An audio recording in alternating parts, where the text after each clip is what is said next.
Hi, it's Kiffin Lebates here, and today I want to talk about decentralization in terms of risk of censorship.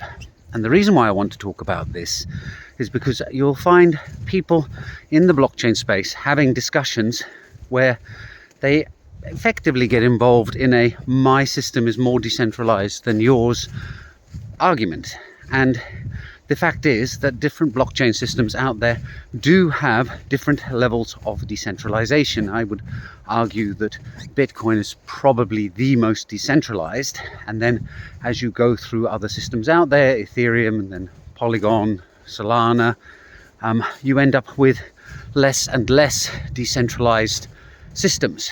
There's more control by smaller numbers of stakeholders. But the issue really is not so much about whose system is more decentralized than whose. It boils down to risk of censorship. If you go to the extreme end of the spectrum and you look at centralized systems such as banks or cloud hosting service providers or service providers on the internet, you'll find that those are so centralized that as a user you can't truly assess what your risk of being censored is. And as a result, you should, if you are security conscious, go from the assumption that at any point one of these entities can just turn it off, that your account that you've been using for federated login, using a login as Google or login using Facebook, could just disappear overnight because of some arbitrary policy that is instituted that you fall under. Similarly with web hosting services or server hosting services, you have to assume that you could wake up tomorrow and find that your server has been shut down because someone has sent a DCMA takedown notice, or because your jurisdiction has now been deemed as one that can no longer be served, stuff like that.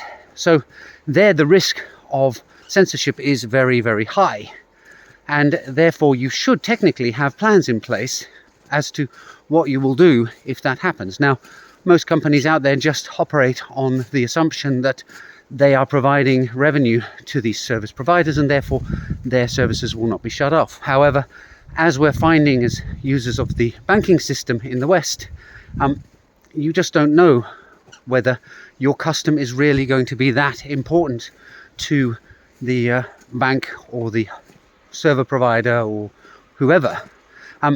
At the other end, Bitcoin, we can assume, will just tick along. There's enough people interested in keeping it running. There are enough miners making profit running the mining equipment for it to just keep running. And yes, you could be censored by a particular mining pool, may decide that they do not want to process your transaction. But the fact is there are enough other pools out there that eventually, provided you have paid a sufficiently high transaction fee, somebody's going to say, well, I want that money, and your transaction will get processed.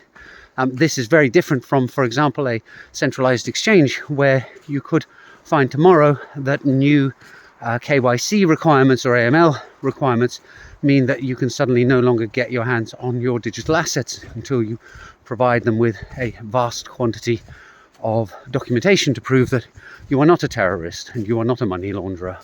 So when I talked about the blockchains that fall somewhere in the middle, again, yes, Ethereum may not be as decentralized as Bitcoin is, but I would argue for all intents and purposes it is decentralized enough. The arbitrary risk of your stuff being shut down is very, very low compared to what it is for centralized services. So low that I think for all practical intents and purposes you can assume it's not going to happen. When you get to chains such as, for example, Binance Smart Chain, well, there I would argue the risk is much, much higher. The validators for that particular chain are small in number and they're all controlled by one or two entities. So there the risk is very high. And as we're seeing Binance is having some troubles with regulators, there is therefore a risk that they may just wake up one day and say, it's not worth running this chain anymore, and then it's gone.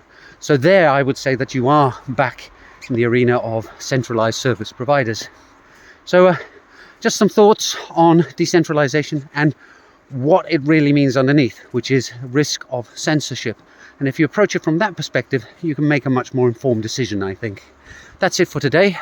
Hope you found it interesting, and I'll see you in the next video soon. Bye for now.